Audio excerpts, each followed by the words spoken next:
कार्यक्रम के पुण्यार्चक हैं माता जी एवं पिताजी श्रीमती कमला जैन, श्रीमान रूपचंद जी जैन, श्री दिनेश जैन, श्रीमती रेखा जैन, दिवेश जैन, दिशा जैन एवं समस्त गंगवाल परिवार, प्रवासी मुंबई, निवासी ब्यावर। जलना नहीं तपना सीखो, जलने वाला राख और तपने वाला परमात्मा बन जाता है। परमात्मा बनना है तो हमें तपना होगा, जलना नहीं। जलेंगे तो राख ही होना है। दोनों ही अर्थ लगा सकते हो कि जलना एक दूसरे को देखकर जलना, वो ईर्ष्या भी होती है, और एक जलना यूं ही जलना, क्या बस वह जलना भी है। जैसे तीर्थंकर के अनेक 1008 नाम, सार्थक नाम होते हैं। भगवान तेरे कितने नाम, ऐसे ही यहाँ पर भी आचार्य पूज्यपाद स्वामी ने भी परमात्मा के अनेक नाम जो सार्थक नाम होते हैं, हमेशा ध्यान रखना। सुमतिनाथ तो सार्थक नाम है, शांतिनाथ सार्थक नाम है, ऐसे ही परमात्मा के भी यहाँ सार्थक नाम बताए। वो तो छोड़ो, तीर्थंकर को अपन ने नहीं देखा, लेकिन वर्तमान में दादा गुरु आचार्य ज्ञान सागर जी महाराज, उनका नाम ज्ञान सागर, और थे भी वो ज्ञान के ही सागर। विद्या सागर गुरुदेव का नाम, तो वो हैं भी वही विद्या के सागर। इसी प्रकार से यहाँ परमात्मा के 10 नाम इस कारिका में कल अपन ने देखे। निर्मल, केवल, शुद्ध, विविक्त, प्रभु, अव्यय और परमेष्टि, परात्म, ईश्वर और जिन, ये सार्थक नाम आचार्य पूज्यपाद स्वामी ने परमात्मा के बताए। इन नामों के आधार पर भी हम उस परमात्मा की पहचान करके अपने स्वरूप को जान सकते हैं। ये जो सामने दर्पण होता है, वो दर्पण में क्यों होता है? दर्पण में देखकर हम अपने आप को जो कर्म रूपी मैल या धूल या जो हमारे अंदर में जो विकृतियां, कल हमने बताया था, दोष, दुर्बलता, दुर्गुण, उनको दूर कर सकते हैं। लेकिन विडंबना है आज के इस इंसान की कि इंसान भूल पर भूल करता जा रहा है। इंसान भूल पर भूल करता जा रहा है। चेहरे पर धूल है और आईना साफ करता जा रहा है। धूल चेहरे पर है और आईना साफ करता जा रहा है।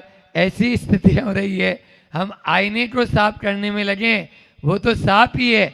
अरे परमात्मा को कोई मतलब नहीं। न पूजिया तैवी तेरागे, न निंदिया नाथ विवांत वेरे, तथापि ते पुण्य गुण स्मृतिना पूज्यम जिनम त्वार्चे तो जिनस्य। उनको कोई मतलब नहीं, हम उनकी निंदा करें तो और उनकी गुणानुवाद करें तो। जैसे आईने को कोई आपसे प्रयोजन नहीं है। आईना केवल आपको आपकी धूल कहाँ जमी है, आपके चेहरे पर कहाँ कालुस्ता है, आपने बटन सही सही लगाए नहीं लगाए, चश्मा अच्छे से पहना नहीं पहना, ये सब कौन बता रहा है? ये आईना बता रहा है। बस उस आईने को हम देखकर भी यदि ठीक नहीं कर पा रहे तो अभी बहिरात्मा ही बने हैं, अभी बहिरात्मा ही बने हैं। आज से कुछ कारिकाओं में आचार्य पूज्यपाद स्वामी उसी धूल को आपको बताना चाह रहे हैं, उस धूल की ओर इशारा करना चाह रहे हैं। कहाँ हमारे ऊपर धूल जमी है, उस धूल को हम हटाएं, क्योंकि इससे 2 लाभ है। बहिरात्मा के जो लक्षण बता रहे हैं इन कारिकाओं में, उससे यदि हमारे में वह भूल है तो उस धूल को साफ करें, और कोई ऐसी धूल वाला है तो उससे बच के रहें। Keep distance. हर गाड़ी के ऊपर लिखा हुआ रहता है दूरी बना के रखें, है ना। पहले मैंने बताया था फिर मिलेंगे, वो वाला अब हर गाड़ी के पीछे ये भी लिखा हुआ रहता है कीप डिस्टेंस, दूरी बनाकर रखें। बस जो इस प्रकार की प्रवृत्ति वाला है उससे हम दूरी बना के रखें तो हमारे ऊपर वो रंग चढ़ने से बच जाएगा। यदि आप उसके साथ में संगति या सोबत करेंगे तो आपके ऊपर भी आज नहीं कल वो रंग चढ़ते देर नहीं लगेगी। कि बहिरात्मा इंद्रिय रूपी द्वारों के से बाहर जो स्फुरियमान रहता हुआ आत्मज्ञान से विमुख रहता है और अपनी देह को ही वह आत्मज्ञान आत्मरूप जान लेता है। इंद्र का मतलब आत्मा, और उस आत्मा को पहचानने के लिए जो चिन्ह है, जो लिंग है, उसको बोलते हैं इंद्रिय। आत्मा को पहचानने के लिए जो चिन्ह है, लिंग है, उसको इंद्रिय। हमने क्या किया, उस आत्मा को तो भूल गए और उसके द्वारा दूसरा ही उपयोग करने लग गए, इधर उधर की बातों में लग गए, तो कभी 3 काल में अपना कल्याण हो नहीं सकता है।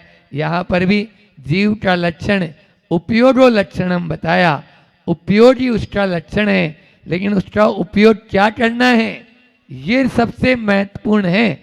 उपयोग तो होना है, लेकिन उसका शुभ उपयोग भी हो सकता है और उसका अशुभ उपयोग भी हो सकता है। उसको आप दुरुपयोग भी कर सकते हैं, आप पर निर्भर है, हो रहा है। इसलिए आपको अभी मैंने बताया आंख कैसे कर्ण से 5 इंद्रियों में लगाओ, कर्ण से क्या सुन रहे हैं, क्या सुनना चाहिए, तो वह है उपयोग क्या कर रहे हैं। उद्देश्य और उपयोग 2 चीज लिख लो, इसके ऊपर ही सारा निर्भर करता है। द्वार पे यदि वो लगाया नहीं है तो भी उसके द्वार पे झांकने के लिए हमको कहा है, द्वार के अंदर घुसने के लिए नहीं। हाँ, कई बार होता है कि बच्चों को खिला रहा है या कुछ कर रहा है तो भैया आते आते टाइम तो लगेगा, तो इसलिए उसके द्वार पे, और एक बार नहीं हम तो 2-2 बार भी चले जाते हैं, तो इसलिए कोई दिक्कत नहीं है। लेकिन 5 इंद्रियों, एक एक इंद्रिय की वशीभूत हुए तो परमात्मा प्रकाश में एक कारिका आती है, रूवी पयंगा सदभी मैं गए फासई ना संती अलीऊल गंधई मच्छे रसी किम अनुराई करंती।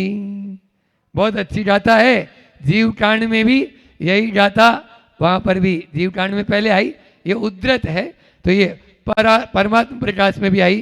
तो यह गाथा बता रही है कि स्पर्शन इंद्रिय में गए हाथी प्राण गंवा देता है, फिर दूसरी रसना इंद्रिय मछली प्राण गंवा देती है, तीसरी घ्राण इंद्रिय भंवरा प्राण गंवा देता है। समझ में आ रहा है?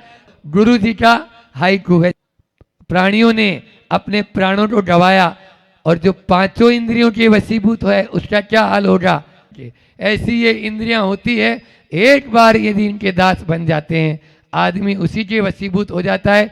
आज ये फास्ट फूड, जंक फूड, डब्बा बंद पदार्थ, आइसक्रीम आइटम, बैटरी आइटम, ये क्या है, ये सब वही है। एक बार अरे उतरी घाटी और हुई माटी।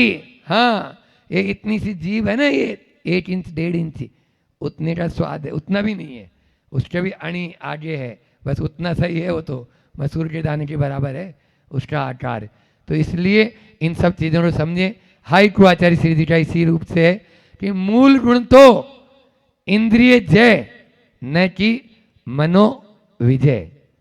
मूल गुण तो इंद्रिय जय न कि मनो विजय। बस मनोविजय 28 मूल गुण में महाराज जी के लिए भी मन को जीतने के लिए नहीं कहा, 5 इंद्रियों के लिए कहा, इनसे बच। इंद्रिय जय होना, 5 मूल गुण एक साथ पल रहे हैं, इसलिए इनको पालना बहुत जरूरी है। बस हम सब पालें, धीरे धीरे सही, एक कदम आगे बढ़ते चलेंगे, तभी अपन बहिरात्मा से अंतरात्मा और अंतरात्मा से परमात्मा बन पाएंगे। परमात्मा हम सब बने इसी भावना के साथ, अहिंसा परमो धर्म की।